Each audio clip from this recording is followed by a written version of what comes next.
En esta entrega vamos a hablar de los agentes formadores, los profesorados o el profesorado. Existe la necesidad de reafirmar el papel insustituible de los docentes y formadores cuya profesionalidad debe reforzarse en lo que respecta tanto a la elevación de su estatus social como a su formación inicial continua. La identidad de los docentes y su desarrollo profesional es la construcción de la identidad docente para que estas experiencias que este docente vive sea una visión profesional de la educación. El docente es un educador, es un profesional de la educación. La Rosa, en el año 2006, afirma que la experiencia no es lo que pasa, sino lo que nos pasa. En este sentido, se entiende que la identidad docente está vinculada al contexto de trabajo, las condiciones laborales y la formación inicial y permanente que se haya recibido. Lasky, en el año 2005, define la identidad profesional como una construcción personal de cómo se ven los maestros. La identidad es un cambio subjetivo que reúne interpretaciones a partir de las experiencias que uno mismo vive. Es una experiencia o es una percepción personal que describe no solamente la realidad del momento, sino también la propia aspiración profesional que cada docente posee. Todos los docentes somos distintos, tenemos diferentes percepciones y anhelamos cuestiones diferentes. Históricamente, la función docente se basa en la transmisión de conocimiento. La importancia de la labor docente es algo asumido en función de la influencia que puede ejercer en sus estudiantes y, consecuentemente, en una sociedad. Stenhouse, en el año 1987, en el siglo XX, afirma que serán los profesores, en definitiva, que cambiarán la escuela entendiéndola. O sea que, según este autor, para cambiar la escuela es el docente el que tiene que entenderla para modificarla. El docente en el aula. Y aquí me podría ir a un montón de cuestiones como por ejemplo las leyes, la Ley Nacional de Educación o lo que fue la antigua Ley Federal de Educación, que se implementó aún sabiendo que fracasó en un montón de países. Y bueno, no iba a ser la excepción la Argentina, ¿no? Lo triste de ese fracaso es que siempre se ven perjudicados nuestros alumnos. Lo triste de ese fracaso es que se perdió millones y millones de pesos en pseudo capacitaciones, capacitaciones que hasta el día de hoy no se dieron. Y si se dieron, no eran las personas adecuadas e idóneas para darnos capacitación docente a los docentes, porque es el docente, el que está en el aula, el que maneja el día a día, el que dialoga con los alumnos, el que se para y sabe hablar, el que se para y sabe de contenidos, el que se ha capacitado y se ha formado para eso. Esa es la persona, ese es el profesional, ese es el docente que tiene que cambiar la escuela, no otras personas. De acuerdo con Steven, en el año 2006, el reconocimiento social de una profesión depende, sin lugar a dudas, del nivel de cualificaciones exigido a quienes la practican. La profesión docente no es una excepción a la regla. Si bien es cierto que no siempre la docente o el docente ha sido tratado como un profesional o como una profesión normalizada, con formación tal vez un poco más exigida que el resto de los profesionales, los cambios en la sociedad del siglo XXI han suscitado cambios en el trabajo docente y consecuentemente en su formación. ¿Qué quiere decir? Que nosotros en el siglo XXI estamos obligados a la capacitación permanente dentro de nuestra profesión. A pesar de que los cursos de formación de profesorados representan diferentes o diferencias en cuanto a su programación curricular, se puede identificar, aunque en diferentes países, ejes comunes, que son las bases pedagógicas de la formación. ¿Sí? La pedagogía es prácticamente la misma de norte a sur, de este a oeste. Los fundamentos de los cursos de formación de profesorados han sido establecidos en consonancia con las corrientes teórico-pedagógicas, como ustedes han podido ver en sus propias formaciones docentes. Aunque cada contenido presenta sus especificaciones, no se puede ignorar el objetivo común de la profesión docente: enseñar de acuerdo con una política, una línea de pensamiento y los intereses de una sociedad. Uno enseña teniendo en cuenta el contexto social, uno enseña teniendo en cuenta lo que la sociedad, lo que mis alumnos están necesitando, teniendo en cuenta el contexto económico, social y cultural que se está atravesando actualmente. Con respecto a la identidad docente, Schulman en el año 2015 destaca algunas categorías relacionadas con las creencias del profesorado que contribuyen a la construcción de su identidad profesional y que pueden ser resumidas de las siguientes maneras. Por ejemplo, visiones personales del docente. ¿Qué visión personal tiene el docente?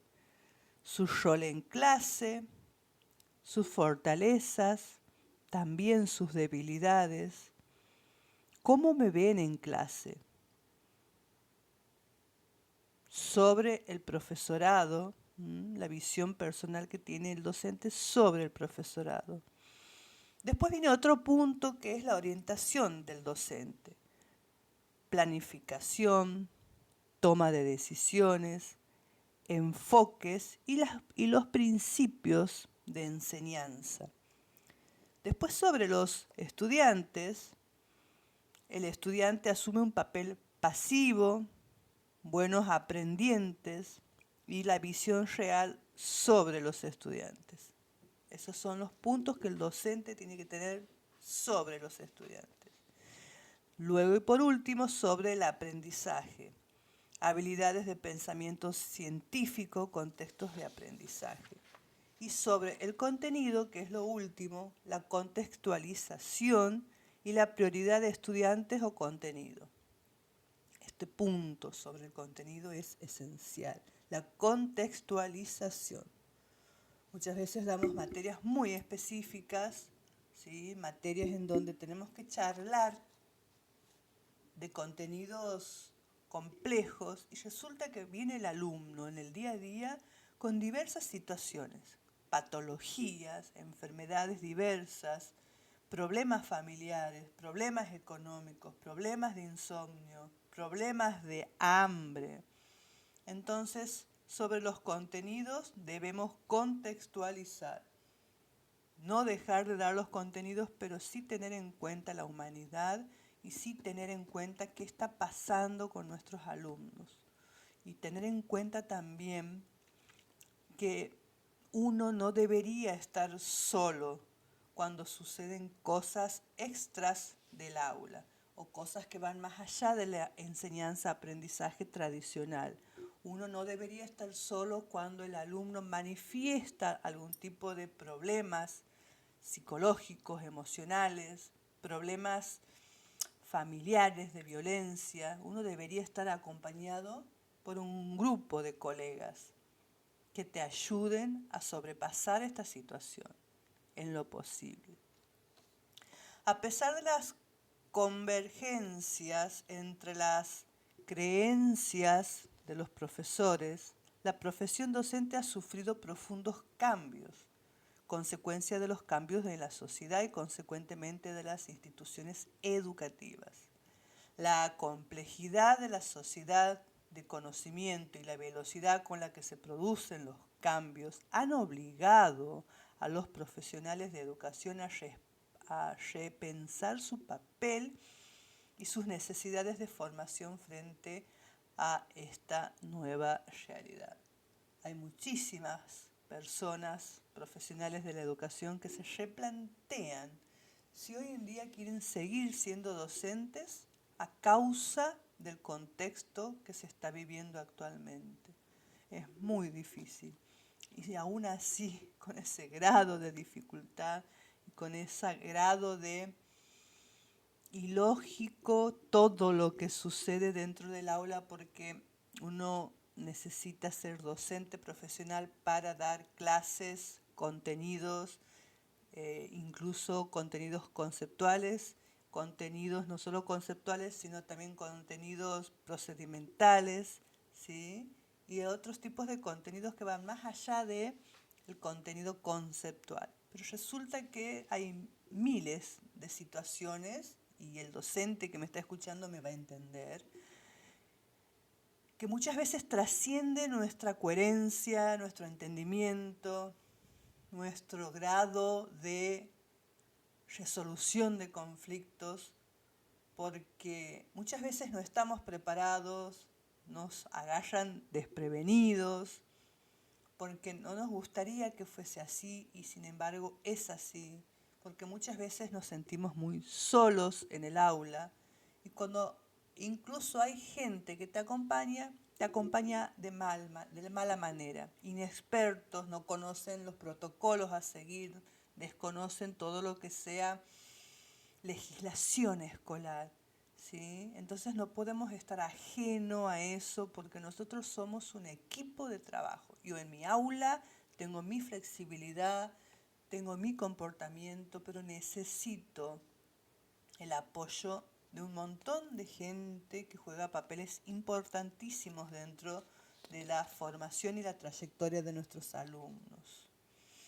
Actualmente podemos identificar dentro de la función docente los siguientes aspectos. Son 4 aspectos. Vamos a ver el primero, la transmisión del conocimiento. Eso es lo más básico, lo más sencillo hoy en día, la transmisión de conocimiento. Sencillo si en el aula se puede dar sin que haya una disrupción en cuanto a intervención, en cuanto a malos comportamientos y un montón de otras situaciones que no quiero seguir enumerando. Segundo punto, el análisis de su profesión con los medios de información disponibles. Hay medios de información disponibles, contamos con tecnologías básicas para dar docencia, dar clases, dar instrucciones normalmente, adecuadamente, funcionalmente, que exista una competencia, que exista una calidad educativa dentro del aula con respecto a la información y a los medios disponibles.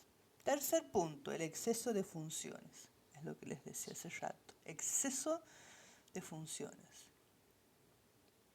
Hace más de 10 años que me dedico más a ser psicóloga, con todo el respeto del mundo a los profesionales de la psicología, porque no tengo ese título, pero el alumno se te acerca y te cuenta cosas. El alumno tiene la necesidad de largar, de decir cosas que no lo puede decir con otra persona. Y a mí me pasa muchísimo. El alumno necesita contar cosas y hasta necesita que uno le solucione la vida.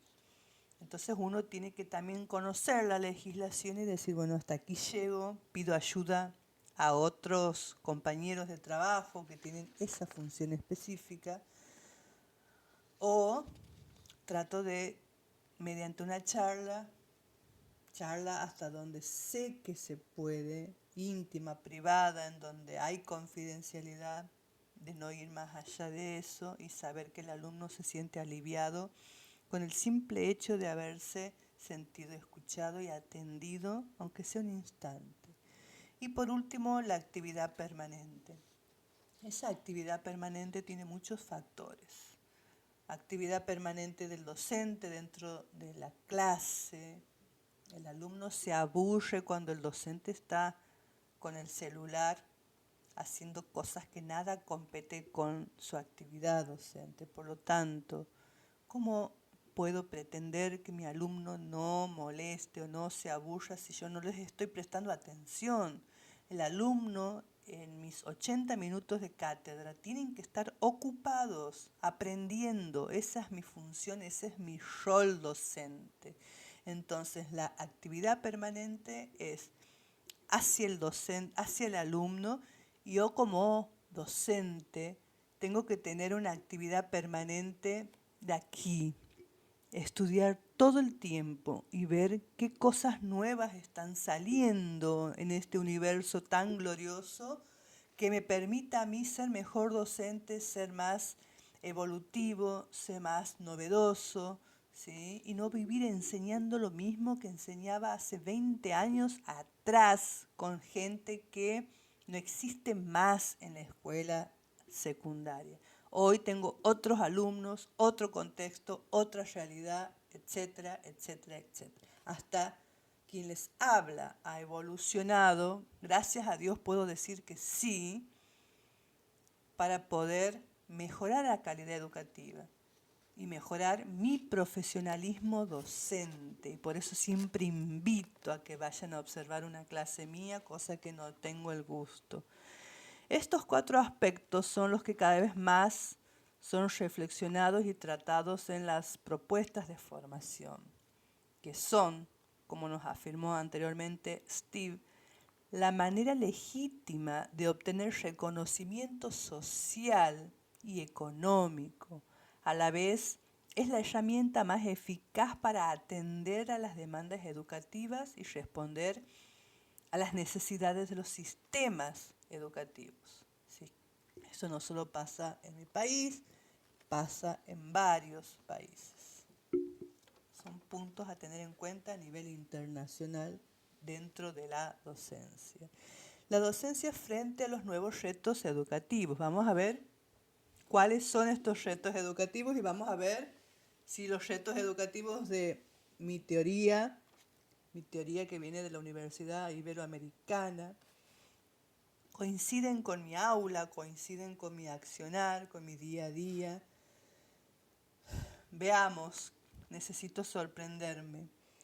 Si antes los profesorados estaban orientados a la enseñanza mayoritariamente técnica y estratificada, o sea, técnica y mediante la estrategia de las técnicas para la enseñanza, con una evaluación sumativa y con el poder sobre el conocimiento, en un modelo que Paulo Freire en el año 2005 llamó educación bancaria en su obra pedagógica del oprimido.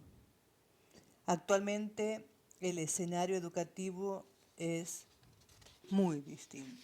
Sí, señor. Y una vez más, Paulo Freire tiene razón, uno de los alfabetizadores más grandes de este siglo y del anterior.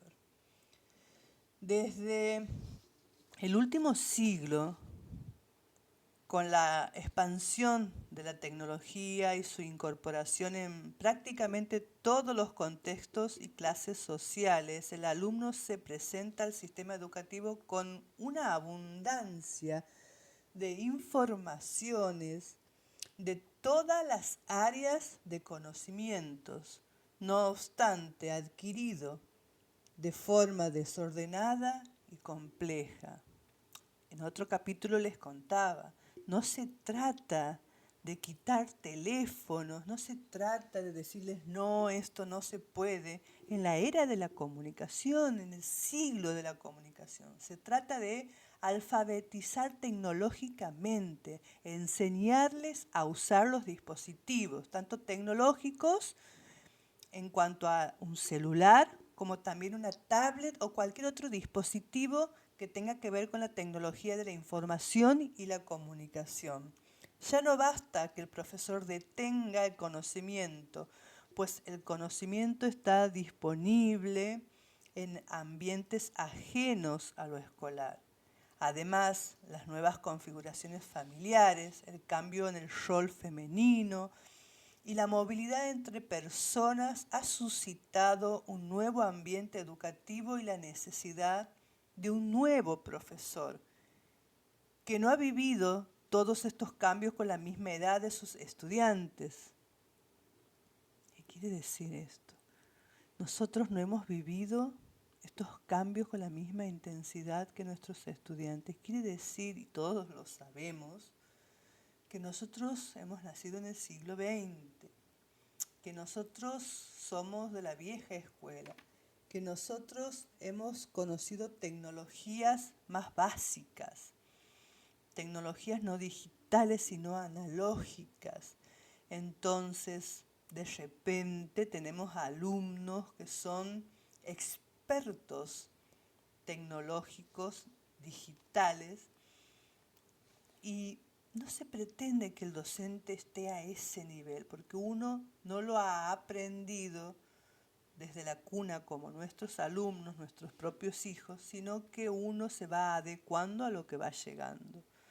Por lo tanto, prohibir, decirles no a ciertas cuestiones que el alumno tiene incorporadísimas desde la cuna es contraproducente y habla mal de nosotros como docentes. Por eso insisto, no se puede prohibir el uso de las TIC. Lo que se tiene que hacer es enseñar a usarlas.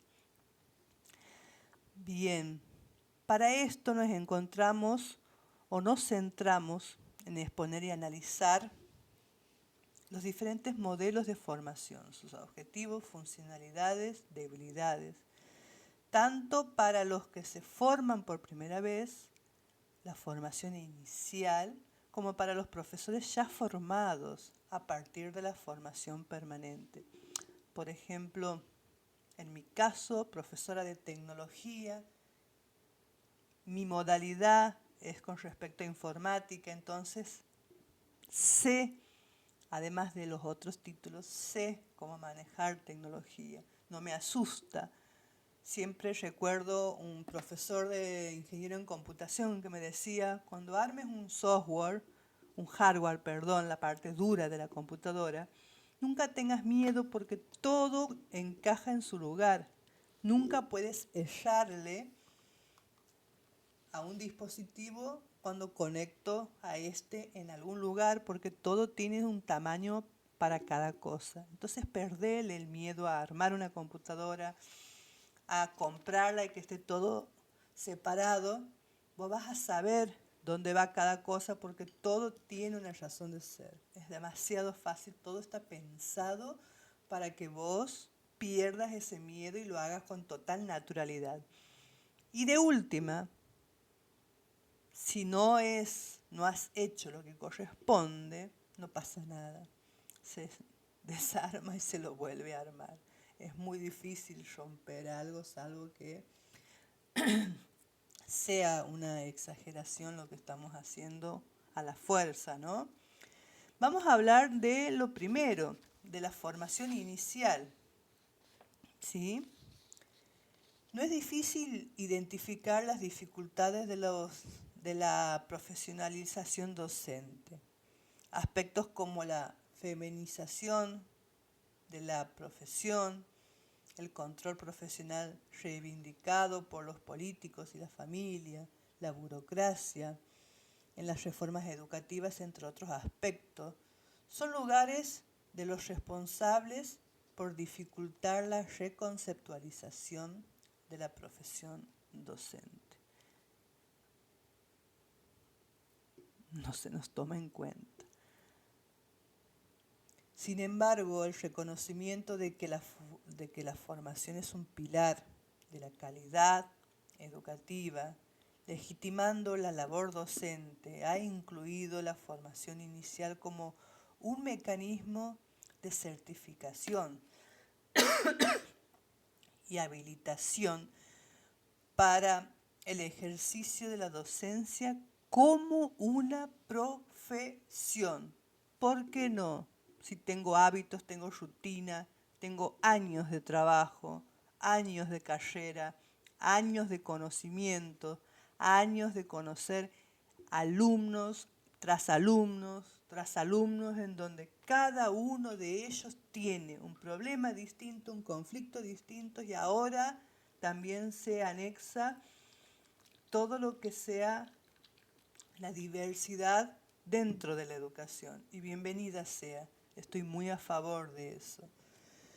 Desde una perspectiva histórica, la formación docente inicial ha respondido a las necesidades de los sistemas educativos desde una perspectiva política, tal como hubiera podido observar en las teorías del aprendizaje y en los estudios sobre el currículo. La enseñanza siempre estuvo vinculada a las concepciones sociales y educativas de un contexto sociohistórico determinado. En consecuencia, con los cambios mencionados durante este siglo, los diagnósticos sobre la educación han ido coincidiendo paulatinamente en que las propuestas formativas tradicionales ya no eran capaces de responder a las necesidades reales en nuestras aulas. Esta es una de las razones por la que la formación docente inicial ha sufrido una reformulación estructural muy importante, que aunque distintas en funciones de los diferentes contextos de formación, currículo local, requisitos de acceso a la profesión, categorías profesionales, modelos de evaluación, etc., poseen características innovadoras comunes que, como futuros expertos en educación, es imperativo que nosotros la podamos conocer. Por características innovadoras definimos los aspectos que rompen con la reproducción de los sistemas pedagógicos tradicionales, fundamentados por la fragmentación del conocimiento y del aislamiento profesional. El escenario que se presenta con un gran volumen de información disponible, la distribución del conocimiento de forma compleja y la gran necesidad del trabajo compartido han originado investigaciones y el diseño de formaciones iniciales relacionadas con este nuevo contexto y estas nuevas necesidades. Aunque no se puede generalizar ningún modelo de formación, dado que detrás de cada modelo hay un sistema educativo y un concepto de enseñanza y de profesor que se quiere formar.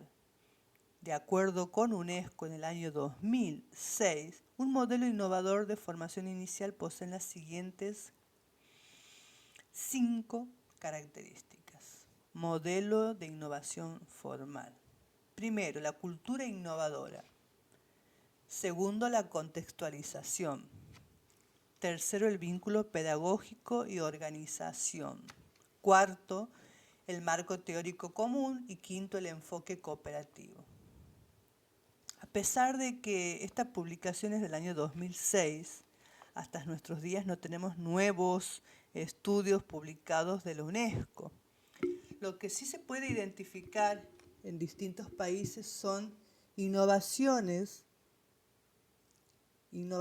que se desprenden de estos principios, por lo que todavía les podemos considerar innovadores. ¿Sí? Es como que todo está dicho, inventado. Lo que nos queda como docentes es la innovación. Pero pensar de un modo y formación inicial innovadora, en primer lugar, se ha de pensar en una cultura innovadora, la que rompe con los esquemas tradicionales. Por lo tanto, muchas veces sufre resistencias, no solamente de los docentes, pero de toda la comunidad educativa, aunque la idea de innovación suele ser vista como algo positivo en algunos casos, no siempre los formadores iniciales están de acuerdo, o al menos preparados para implementarla. Por lo tanto, o por todo ello, cuando se plantea innovar en la formación inicial es necesario plantear el cambio. Y para que este sea posible, la actitud positiva al cambio. Y para que este sea posible, una actitud positiva al cambio. Hay gente que se resiste al cambio porque le da miedo y ese miedo es desconocimiento. El cambio siempre es positivo, no podemos negar y no podemos decir no al cambio porque evolucionamos constantemente, la escuela, los alumnos, nosotros como profesores. Por suerte, ¿no? Por suerte uno puede decir, bueno, he evolucionado. A mí me encanta a mis alumnos adultos que son profesores consultarles si ven hacia atrás, cómo se ven, cómo eran hace 5 o hace 10 o hace 15, 20, tengo alumnos de más de 35 años de antigüedad, cómo se ven cuando ven hacia atrás, cuando se ven ellos mismos hacia atrás. Bien, si la implicación de los formadores en este cambio y con la mejora del proceso formativo, el modelo no será innovador y tendrá el papel de reproducir, tal vez con otros colores, el modelo de formación inicial existente. Eso se usa muchísimo, se ve muchísimo. En lugar de cambiar, de innovar, dibujan lo que ya están haciendo hace muchos años y hacen creer que es distinto cuando en realidad es exactamente lo mismo pero dibujado. El análisis de necesidades de los contextos educativos y el perfil del profesor que egresará deben estar interrelacionados. La cultura innovadora parte de lo organizativo, de decisiones tomadas por toda la comunidad educativa y no solamente por los profesores formadores. Que también esto suele ocurrir muchísimo. Un docente formador de nivel superior toma la iniciativa y cree que tiene la última palabra. Pero como en todos los ámbitos, hasta incluso en las leyes nacionales de educación, todos deberíamos tener voz y voto a la hora de cambiar, formar, innovar, mejorar lo que sucede dentro del aula y lo que sucede con nosotros los formadores. Esto es una filosofía más global que genera cambios en la visión de los docentes y consecuentemente en todo un sistema educativo. ¿Sí? Perfecto. La contextualización de la formación inicial se refiere al comportamiento con el entorno laboral de los futuros maestros. Si la innovación se refiere a dar respuesta a los problemas educativos reales, es necesario plantear estos problemas reales dentro de la formación.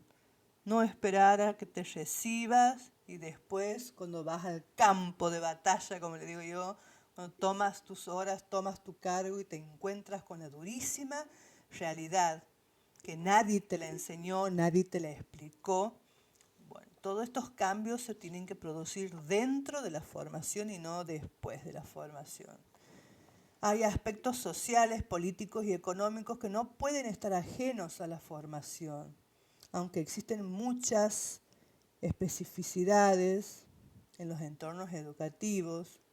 Es necesario situar la formación dentro de un marco lógico y coherente para los maestros en formación. El maestro en formación, el profesor en formación, debe ser consciente del marco y el contexto sociopolítico educativo en el que nos encontramos.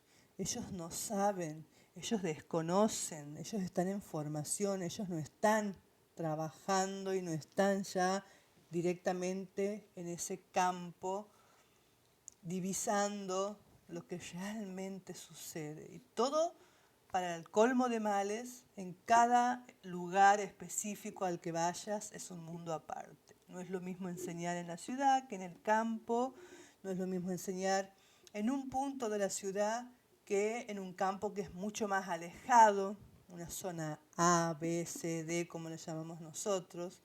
En fin, nadie te enseña eso y si lo están enseñando, bienvenido sea, enhorabuena. La pedagogía debe estar vinculada a la organización. Esto significa que la universidad debe estar preparada para adaptarse a las necesidades de los estudiantes. Esto no sé hace cuánto que no creo que pase. Si se generan propuestas transformadoras, como por ejemplo una formación interdisciplinar, la organización deberá adaptar su plan de estudios, sus métodos de evaluación o incluso su estructura para poder atender a estos cambios.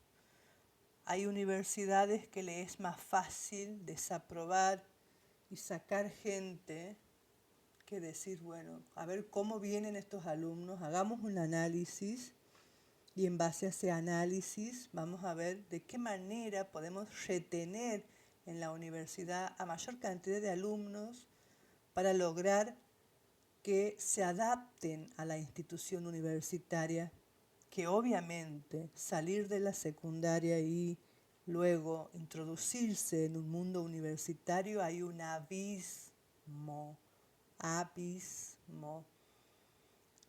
Y eso les vivo enseñando a mis alumnos. El trato es distinto, la complejidad es mayor, por supuesto, pero los chicos en secundaria dejan de ser, imagínense en primaria, ¿no? Dejan de ser los nenes de los profesores, los bebés de los profesores y pasan a ser un número en la universidad. Que no digo que esté mal, pero está bueno que haya replanteos, está bueno que haya modificaciones, adaptaciones al contexto social al que estamos viviendo. Para que efectivamente exista la innovación, la organización, los alumnos, pero principalmente los formadores de formadores deben estar comprometidos. Y creo que aquí esta es la clave de una de las falencias más importantes. Los formadores de formadores tienen que estar comprometidos. ¿Pasa eso? Lo podríamos analizar en otro capítulo. Senge, en el año 2014, estudió el aprendizaje organizativo con el concepto de que las organizaciones que aprenden, no solamente los estudiantes, no solamente los formadores, pero toda la organización educativa deberá aprender a flexibilizarse de acuerdo con la formación con la que está comprometida y el perfil de egresado que desea. Ustedes saben como formadores, como autoridades, qué perfil de egresado desea, teniendo en cuenta el contexto social, económico y político, cultural. Si, por ejemplo, se busca que la formación inicial pedagógica sea especializada, pero el plan de estudio del país es generalista, la institución debe organizar ofertas formativas que posibiliten la especialización por otras vías. No digo que salgamos del lineamiento nacional, simplemente como existe cierta flexibilidad, esa flexibilidad nos permite adaptar a nuestros alumnos, al alumno, valga la redundancia, que tenemos en nuestra institución. Si, por ejemplo, se busca que la formación inicial pedagógica sea especializada, pero el plan de estudios del país es generalista, la institución debe organizar ofertas formativas que posibiliten la especialización por otras vías. Un ejemplo son los talleres específicos, las asignaturas optativas, los seminarios, las jornadas, que son capaces de dotar los estudiantes de competencias que solamente con el plan de estudio oficial no sería capaz de adquirir. ¿Sí? Estamos necesitando oficios. Bueno, podemos hacer talleres en donde se les enseñen a ciertos cursos, a ciertos alumnos, esos oficios. Es una manera de brindarles una atención extra, un plus, un lineamiento específico en donde mi escuela se caracterice porque Tengo talleres optativos en donde el alumno aprende tal y cual cosa. No me salgo de lo nacional, no me salgo de lo que tengo y debo hacer como institución a nivel nacional, pero sí brindo un plus, porque el contexto en el que se encuentra mi escuela y por lógica mi alumno amerita un taller en donde se enseñe, por ejemplo, carpintería, por ejemplo, tecnología, por ejemplo, taller de química, por ejemplo, taller de matemática. Hay escuelas que lo hacen, ojo, ¿eh? No hay enseñanza sin investigación, ni investigación sin enseñanza. Freire, 1666. Reeditado en el año 2006. Todo está escrito, gente, todo está dicho, nada es novedad. Lo único que hay que hacer es implementar, hay que leer, hay que formarse, hay que tener ganas de hacer, ganas de ser. Como hemos comentado antes, si queremos llevar a cabo un modelo de enseñanza innovador, no es coherente utilizar solamente los aportes conductistas para la evaluación de mi programa. Entonces, ¿cómo promover el cambio a partir de la reproducción de valores de sociedades antiguas? El marco teórico común se refiere a la coherencia en las elecciones epistemológicas que se hace en la formación inicial de nuestros docentes en formación inicial. ¿Qué competencias se consideran indispensables para los profesores en formación? Esta reflexión es fundamental para el diseño teórico de la formación. Si buscamos promover la interrelación entre teoría y práctica, pues debemos considerar como valiosa la capacidad de los docentes de encontrar soluciones para problemas educativos. Recuerdan que hablábamos en otros videos de que al alumno hay que enseñarles técnicas en donde existan problemáticas y el alumno tenga que resolver esas problemáticas. Bueno, en los profesorados pasa lo mismo. Cuando un docente tiene una situación problemática, tiene que saber sobrellevarla, tiene que saber salir de esa situación problemática dentro de los lineamientos legales. Y aquí es cuando vienen muchos problemas, porque hay mucha gente que desconoce ampliamente las cuestiones legales, legislativas, escolares, los tratos que ciertos alumnos con ciertos problemas tienen y cometen errores y te hacen cometer errores a vos como docente. Por lo tanto, hay que tener muchísimo cuidado. Cuando eso escapa y cuando eso ya está descontroladísimo, averiguar, asesorarse, nunca está de más. Perfecto. Si buscamos promover la interrelación entre teoría y práctica, pues debemos considerar como valiosa la capacidad de los docentes de encontrar soluciones para problemas educativos y además buscar autores con esta filosofía para fundamentar las respuestas. Es lo que les decía hace rato. Uno tiene que ver, solucionar situaciones concretas, pero siempre en base a lo legal o a, como dice aquí, autores con filosofías que fundamenten lo que estoy haciendo. Si la intención del programa es fomentar una relación dialéctica, es decir, un análisis y reflexión entre lo que se aprende en la teoría y lo que es posible aplicar en la práctica, el marco teórico debe estar en consonancia con la visión teórico-práctica de la formación. Puede parecer evidente, pero un plan de estudios de formación inicial es extenso y no siempre está bien interrelacionado, con lo cual la existencia de un marco teórico común es parte de un plan de formación consistente. El enfoque cooperativo de una filosofía con numerosas ventajas, especialmente en el ámbito educativo y más en el ámbito de la formación inicial, por cuestiones de identidad docente. Si una de las dificultades encontradas por los docentes en la vida laboral es el aislamiento del profesorado, que la dificulta compartir sus experiencias y dificultades y que es responsable por la resistencia en formación y permanente de carácter colaborativo. Cambiar esta visión del profesor que trabaja solo en una solución a este hecho. Fomentar la cooperación desde la formación inicial fortalece la cultura de solución de problemas como comunidad educativa. Y no solamente como un problema docente. Las acciones docentes pueden estar compartidas y coordinadas para alcanzar objetivos educativos más amplios, siempre en beneficio del alumno y para evitar malos momentos a los docentes. Trabajar en equipo, eso es la definición de organización.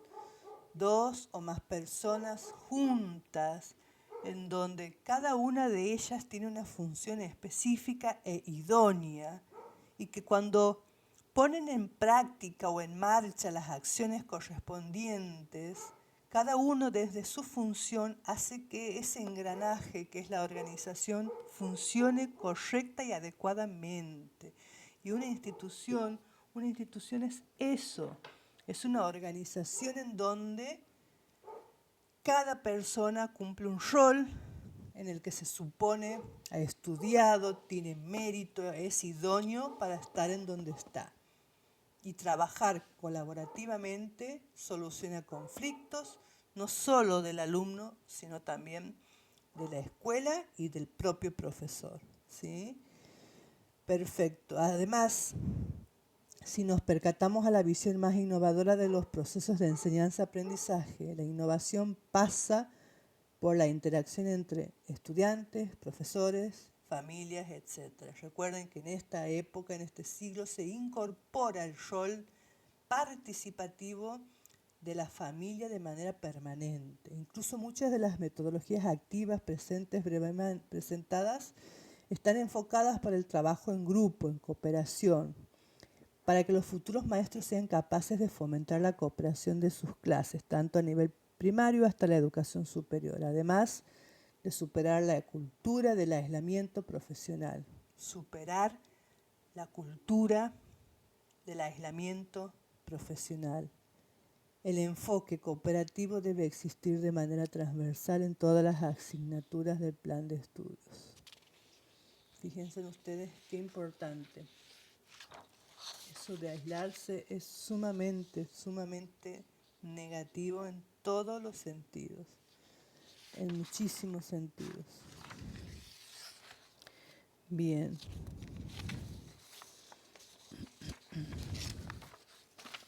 Me encantaría ahora la formación permanente. Vamos a charlar un poquito sobre la formación no inicial, sino la formación permanente.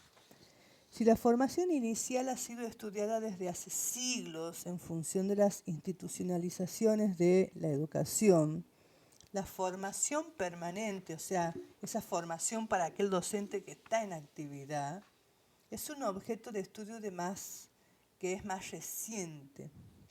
Asimismo, la evolución de la formación permanente es notoria y hoy se puede afirmar que los docentes que recibieron formación inicial hace pocos años ya reciben una formación permanente con concepciones muy distintas a las que se recibía anteriormente.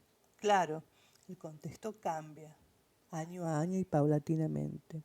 El mismo autor, años más tarde, afirma que aunque los cambios en la educación han definido la formación permanente como una acción necesaria al ajuste a los cambios en las sociedades de conocimientos del siglo XXI, todavía hay mucha innovación para aplicar en la formación permanente. De acuerdo con Bazán, Castellano, Galván y Cruz en el año 2010, en un estudio sobre las evaluaciones de los docentes sobre la formación del profesorado, los docentes todavía necesitan que los contenidos, metodologías y objetivos de las acciones formativas estén más vinculadas a sus problemas profesionales reales.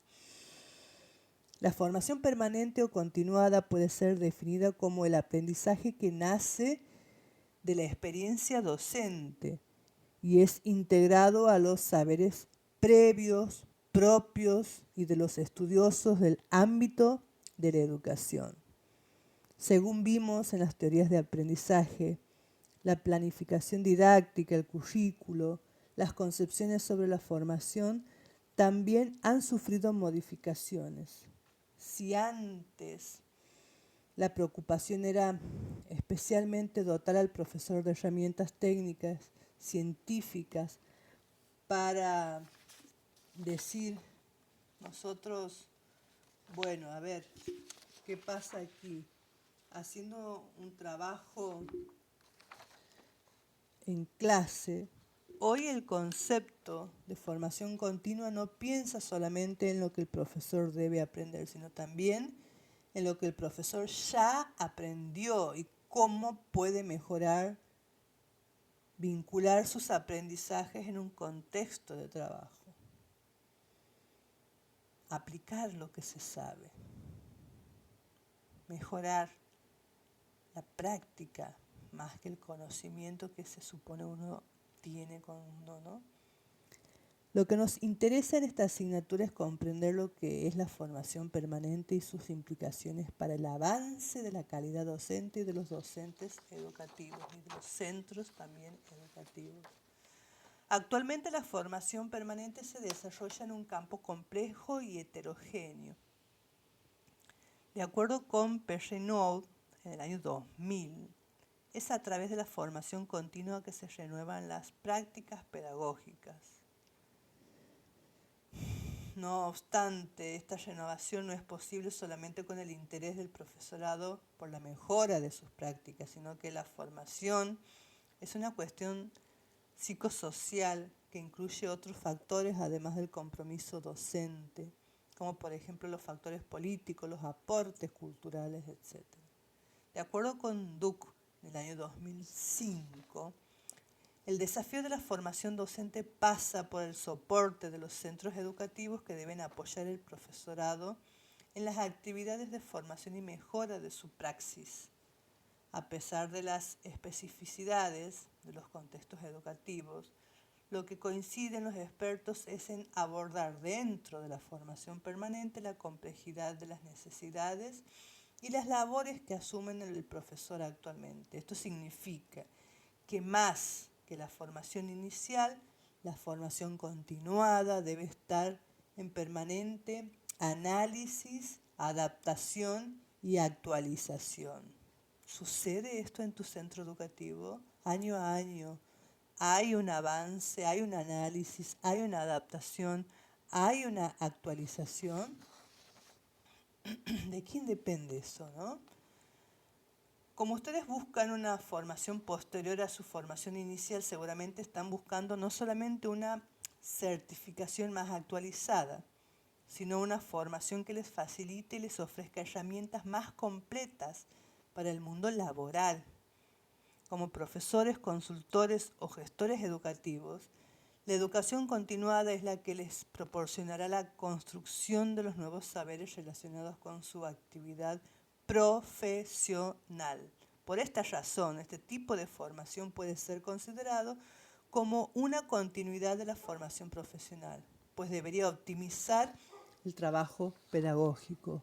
Vos terminas tu carrera docente y debes seguir profesionándote, debes seguir capacitándote. Bajo ningún punto de vista, cuando te recibes, crees que ya está, terminó.